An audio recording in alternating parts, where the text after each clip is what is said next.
അക്ഷയ്. നമ്മുടെ അത്തോളിയാണ്, കോഴിക്കോട് ജില്ലയിലെ അത്തോളിയാണ് സ്ഥലം. നമ്മൾ ഇന്ത്യയിലെ തനതിനം നാടൻ പശുക്കളെ സംരക്ഷിക്കുന്ന ഭാഗമായിട്ട് ഒരു 13 വർഷമായിട്ട് കുറച്ച് ഗോക്കളെ ഇവിടെ ഫാമിൽ സംരക്ഷിക്കുന്നുണ്ട്. ഇന്ത്യയിലെ 18 ഇനങ്ങളിലായിട്ട് ഏകദേശം 50ഓളം പശുക്കളെ സംരക്ഷിക്കുന്നുണ്ട്. അതിൽ കൂടാതെ ഈ നാടൻ പശുക്കളുടെ വിവിധ തരം ഉൽപ്പന്നങ്ങളും ഫാമിലൂടെ പ്രൊഡ്യൂസ് ചെയ്ത് വിപണനം ചെയ്യുന്നുണ്ട്.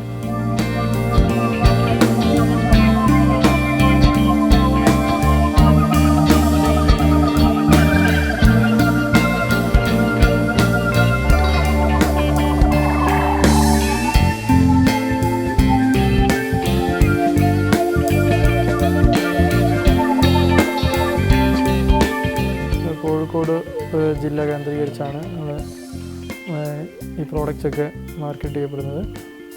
ഇപ്പം നമ്മുടെ ലോകത്തിലെ ഏറ്റവും ചെറിയ പശുവായ മാണിക്യം നമ്മുടെ ഫാമിലുള്ളതാണ്.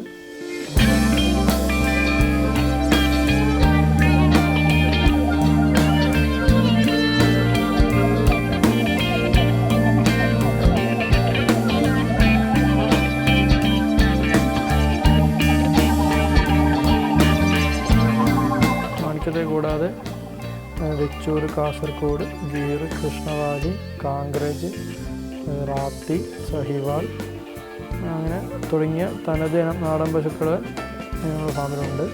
തികച്ചും പ്രകൃതിദത്തമായ രീതിയിലാണ് നമ്മൾ ഈ പശുക്കളെയൊക്കെ പരിപാലിക്കുന്നത്.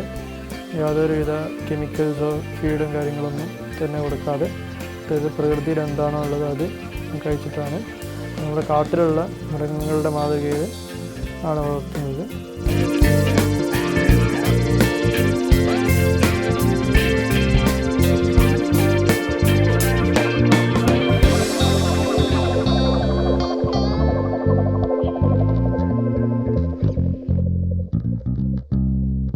തൊഴുത്തിൽ അധിക സമയവും കെട്ടാറില്ല. പുറമെ മേഞ്ഞു നടന്ന് ഭക്ഷണം കഴിച്ച് തൊഴുത്തിലേക്ക് വരുന്ന ഒരു രീതിയാണ്. കറവയുള്ള പശുക്കൾ മാത്രമേ തൊഴുത്തിലുണ്ടാവുള്ളൂ. മറ്റു പശുക്കൾ കാടിൻ്റെ മാതൃകയിൽ ഒരു സ്ഥലം സെറ്റ് ചെയ്തിട്ട് അവിടെ അഴിച്ചു വിട്ടതും കെട്ടിയിട്ടതൊക്കെയാണ്. അപ്പോൾ അവരവിടെ തന്നെ കഴിച്ച് അവിടെ തന്നെ വിശ്രമിക്കുന്ന ഒരു രീതിയാണ്. അതായത് ഇപ്പം കടുത്ത വേനലാണെങ്കിലും നല്ല മഴ ഉള്ള സമയമാണെങ്കിലും പ്രകൃതിയിൽ എന്താണോ ഉള്ളത് അത് അതേപോലെ തന്നെ തുടർന്നു പോരും. അപ്പം വേനൽക്കാലത്ത് നമ്മുടെ പശുക്കളെല്ലാം മാർച്ച് ഏപ്രിൽ മാസത്തിലും നമ്മുടെ പശുക്കളൊക്കെ പുറമെ പറമ്പിൽ തന്നെ മേയുമായിരിക്കും. അപ്പം പശുക്കൾ കുറച്ച് മെലിയുകയും മെലിയൊക്കെ ചെയ്യും. പക്ഷേ നമ്മളതിനൊരു ആർട്ടിഫിഷ്യൽ ഫീഡ് കൊടുത്തിട്ട് അതിനെ നിർത്തില്ല. അതേസമയം മഴ പെയ്ത് ജൂൺ ജൂലൈ മാസമാകുമ്പോൾ പച്ചപ്പുല്ലൊക്കെ സമൃദ്ധമായിട്ട് കിട്ടുമ്പോൾ നാച്ചുറലായിട്ട് പശു അതിൻ്റെ സ്വാഭാവികമായ ഹെൽത്ത് വീണ്ടെടുക്കുന്നതാണ്. ഇപ്പോൾ നമ്മൾ സാധാരണ വലിയ ഫാമുകളിൽ അല്ലെങ്കിൽ വീട്ടിൽ വളർത്തുന്ന പശുക്കൾ ഭയങ്കര ഫാറ്റായിട്ട് നമുക്ക് ഫീൽ ചെയ്യും. ഭയങ്കര തടിച്ച് കൊഴുത്ത രീതിയിലുള്ള പശുക്കളായിരിക്കും. അതേപോലെ അല്ല നമ്മുടെ ഫാമിലുള്ള പശുക്കളൊന്നും. ഒരു ആവറേജ് ഹെൽത്ത് മാത്രമേ ഉണ്ടാവുള്ളൂ. നമ്മൾ ഓവർ ഫാറ്റായി കഴിഞ്ഞാൽ പശുവിന് സഡൻ ഡെത്തും പ്രഗ്നൻസിയിൽ ഇഷ്യൂസും ഡെലിവറി ടൈമിലുള്ള ഇഷ്യൂസൊക്കെ വരും. നാച്ചുറലായിട്ടുള്ളൊരു അത്യാവശ്യത്തിനുള്ള ഒരു തടി മാത്രമേ നിർത്തുള്ളൂ. ഓവർ ഫാറ്റ് കൊഴുപ്പ് അടിഞ്ഞു കൂടിയിട്ടാണ് പശു ഭയങ്കരമായിട്ട് തടിക്കുന്നത്. ഇപ്പോൾ നാടൻ പശുവിന് വളരെയധികം പ്രാധാന്യം ഏറി വരുന്നൊരു ടൈമാണ്. ഒരു 13 വർഷം മുമ്പ് നമ്മൾ ഈ നാടൻ പശുക്കളെ വളർത്താൻ സ്റ്റാർട്ട് ചെയ്തപ്പം അന്ന് പശുക്കൾക്കൊന്നും തീരെ പ്രാധാന്യമില്ല. എല്ലാവരും പറയുമായിരുന്നു സങ്കരയിനം പശുക്കളെ വളർത്തിയാൽ പോരെ, എന്തിനാണ് ഈ പാല് കിട്ടാത്ത ഈ നാടൻ പശുക്കളെ വളർത്തുന്നതെന്ന്. ഇപ്പം ഒത്തിരി വീടുകളിലും ഇപ്പോൾ നമ്മൾ റോഡിലാണെങ്കിലും എവിടെ യാത്ര ചെയ്യുകയാണെങ്കിലും നമുക്ക് ഇപ്പോൾ റോഡ് സൈഡിലും അല്ലെങ്കിൽ വീടുകളിലൊക്കെ നമുക്ക് നാടൻ ഇനം പശുക്കളെ കാണാൻ കഴിയുന്നുണ്ട്. ഇപ്പോൾ നമ്മൾ ഈ നാടൻ ഇനം പശുവിൻ്റെ പാല് മാർക്കറ്റ് ചെയ്യുന്നുണ്ട്. 1 ലിറ്ററിന് 200 രൂപയാണ് വില. മാർക്കറ്റിൽ 60 രൂപയാണ് സങ്കരയിനം പശുവിൻ്റെ പാലിന് ഉള്ളത്. സഹകരണ സംഘം 30 രൂപയ്ക്കും 40 രൂപയ്ക്കും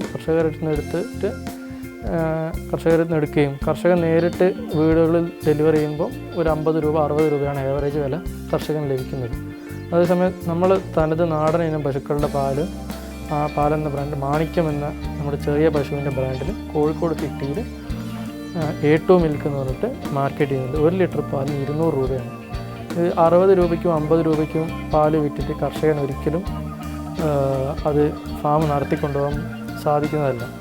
ഇപ്പോൾ നമ്മൾ ഇപ്പോൾ നമ്മളിപ്പോൾ ഏത് സാധനം എടുക്കുകയാണെങ്കിൽ നമ്മൾ കാറോ അല്ലെങ്കിൽ എന്ത് സാധനമാണെങ്കിലും നമ്മൾ ഹൈ ക്വാളിറ്റി സാധനമാണ്. ആളുകൾ 10, 15, 30, 50 ലക്ഷം രൂപയുടെ കാറാണ് ഉപയോഗിക്കുന്നത്. അതിൽ വാങ്ങിയിടുന്ന നമ്മളിപ്പോൾ എന്ത് സ്പെയർ വാങ്ങിയിടുകയാണെങ്കിൽ നമ്മൾ ഏറ്റവും ക്വാളിറ്റി കൂടിയ സ്പെയറാണ് നമ്മളതിൽ ഉപയോഗിക്കുന്നത്. അതെന്ന് വെച്ചാൽ കൂടുതൽ ലൈഫ് കിട്ടാൻ വേണ്ടിയിട്ടാണ്. പക്ഷേ നമ്മൾ ഭക്ഷണത്തിൻ്റെ കാര്യത്തിലേക്ക് വരുമ്പോൾ നമ്മൾ ഏറ്റവും ചീപ്പ് ആയിട്ടുള്ള ഭക്ഷണമാണ് നമ്മൾ സജസ്റ്റ് ചെയ്യുന്നത്, നമ്മൾ ഓപ്റ്റ് ചെയ്യുന്നത്. അപ്പോൾ നമ്മളുടെ ഹെൽത്തിലും അതിൻ്റെ ഒരു റിഫ്ലക്ഷൻ ഉണ്ടാവും.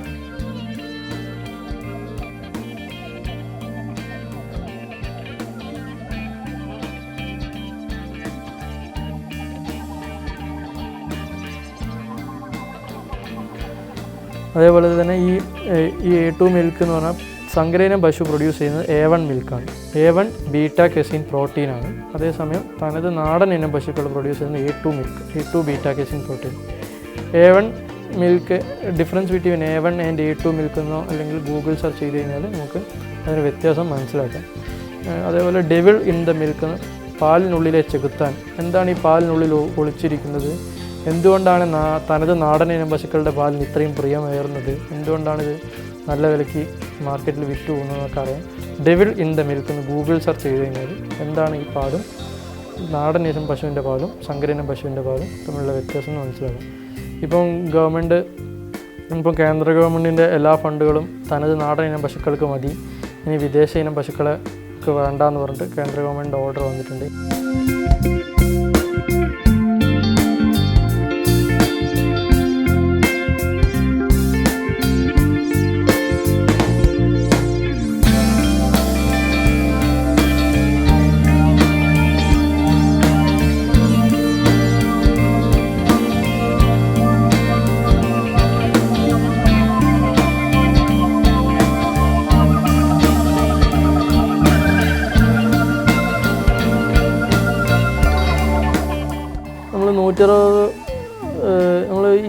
നമ്മുടെ പശുവിൻ്റെ തൊഴുത്തിൽ ഒരു 130 വർഷം 140 വർഷം പഴക്കമുള്ളതാണ്.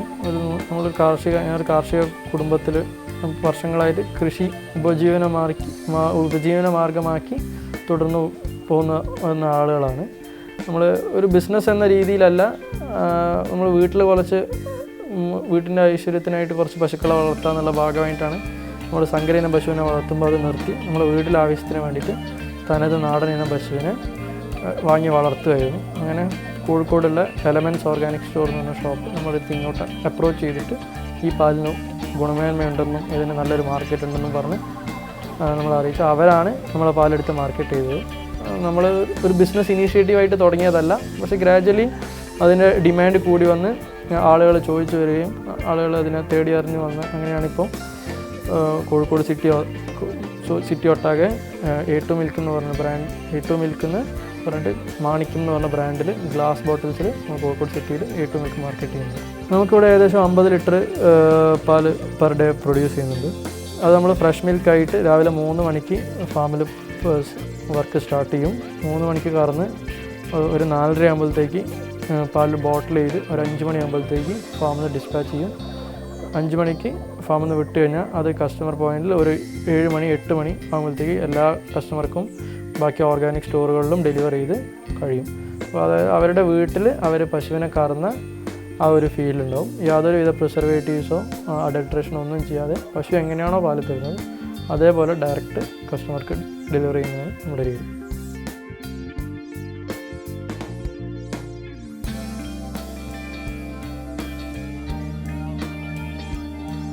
അതെന്താ വെച്ചാൽ ഇപ്പം കൃഷിയിലേക്ക് ആരും വരുന്നില്ല, പക്ഷേ ഏറ്റവും നല്ല ഒരു തൊഴിലെന്ന രീതിയിൽ തന്നെ നമുക്ക് കൃഷിയെ കാണാം. എന്തുകൊണ്ടാണ് കൃഷിയിലേക്ക് വരാത്തതെന്ന് ചോദിച്ചു കഴിഞ്ഞാൽ ആളുകൾക്കെല്ലാം അല്ലെങ്കിൽ എന്നെ പോലുള്ള യുവാക്കൾക്കാണെങ്കിലും യൂത്തിനാണെങ്കിലും ഒരു വൈറ്റ് കോളർ ജോബിലേക്ക് തേടി പോവുകയാണ്. ഇപ്പോൾ നമ്മൾ ഈ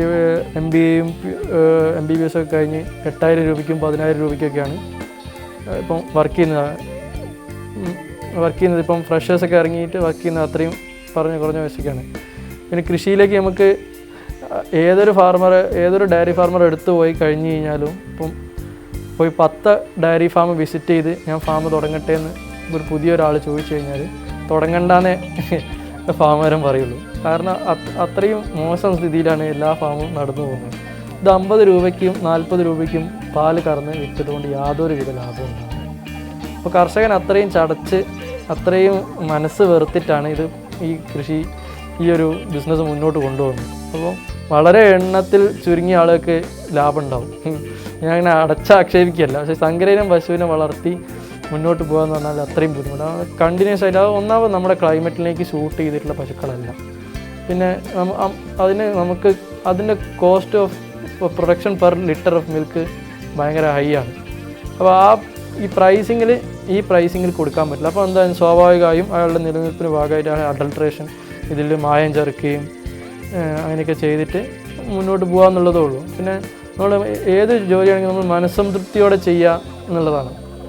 ഇപ്പോൾ നമ്മൾ അത്രയും ഹാർഡ് വർക്ക് ചെയ്ത് ഉണ്ടാക്കി നമ്മൾ മാർക്കറ്റിലേക്ക് എത്തിക്കുന്ന ഒരു ഉൽപ്പന്നത്തിന് നല്ല വില ലഭിക്കുന്നില്ല എന്നുള്ളൊരവസ്ഥ വരുമ്പോൾ സ്വാഭാവികമായും ഏത് കർഷകനായാലും തകർന്നു പോവുകയുള്ളൂ. അപ്പോൾ ഞാൻ പറയുന്നത്, നമ്മൾ നല്ല ഉൽപ്പന്നങ്ങൾ ഉണ്ടാക്കും, നല്ല മാർക്കറ്റ് നിങ്ങളെ തേടിയെത്തും. നിങ്ങളിപ്പോൾ നാടൻ പശുവിൻ്റെ ഫാം തുടങ്ങുകയാണെങ്കിൽ ഇപ്പം നല്ലൊരു ഫ്യൂച്ചറുണ്ട് നാടൻ പശുവിൻ്റെ ഈ A2 മിൽക്കിനാണെങ്കിലും.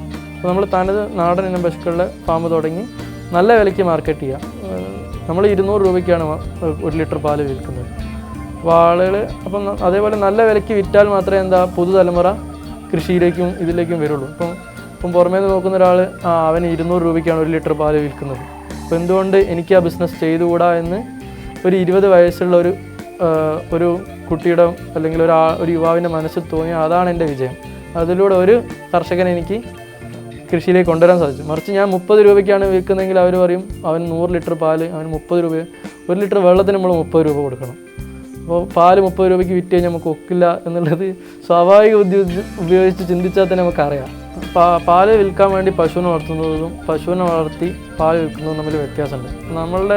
ഞങ്ങളിപ്പോൾ ഇവിടെ ഫീഡ് ചെയ്യുന്നത് പരുത്തിക്കുരു പിണ്ണാക്ക്, തേങ്ങാപ്പിണ്ണാക്ക്, കടലപ്പിണ്ണാക്ക്, അവൽ, ശർക്കര ഒക്കെ ഒരു 25 രൂപയുടെയും 40 രൂപയും ഓരോ കിലോ വിലയുള്ള ഫീഡാണ്. അപ്പം നമുക്ക് ആ പാലിൽ ആ ഒരു ഫ്ലേവർ കിട്ടാൻ വേണ്ടിയിട്ടും ആ ടേസ്റ്റ് കിട്ടാൻ വേണ്ടിയിട്ടുമാണ് നമ്മൾ ഇത്രയും കോസ്റ്റ്ലി ആയിട്ടുള്ള ഭക്ഷണം കൊടുക്കുന്നത്. സാധാരണ സങ്കരയിനം പശുവിൻ്റെ ഫാമിൽ ബീർ വേസ്റ്റ് അങ്ങനത്തെ ഒരു 3 രൂപ 5 രൂപ വിലയുള്ള ഫീഡാണ് കൊടുക്കുക. അപ്പോൾ ഭയങ്കരമായ ഫാമിലേക്ക് വരുമ്പോൾ ഭയങ്കര ദുർഗന്ധവും ആ ഒരു കെമിക്കൽ സ്മെല്ലും ഉണ്ടാവും. അപ്പോൾ അത് സ്വാഭാവികം അത് കഴിക്കുമ്പോൾ പശുവിനും ഒരു ബീർ അടിച്ച ഒരു എഫക്റ്റ് ആയിരിക്കും.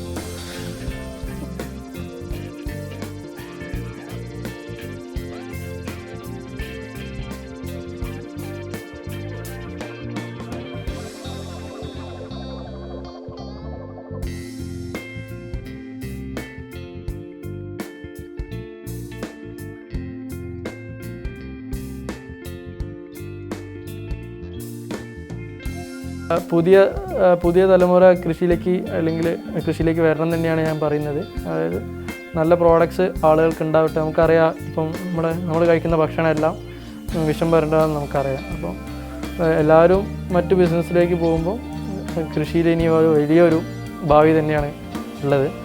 അപ്പോൾ നമുക്ക് എന്തായാലും നമുക്ക് ഫുഡിൻ്റെ ആവശ്യം നമുക്ക് ഒഴിച്ചുവിടാൻ പറ്റാത്തതാണ്. നമുക്ക് എന്തൊക്കെ ഉണ്ടെന്ന് പറഞ്ഞാൽ ഹെൽത്താണ് നമുക്ക് മോസ്റ്റ് ഇമ്പോർട്ടൻ്റ് ആയിട്ട് നമുക്ക് വേണ്ടത്.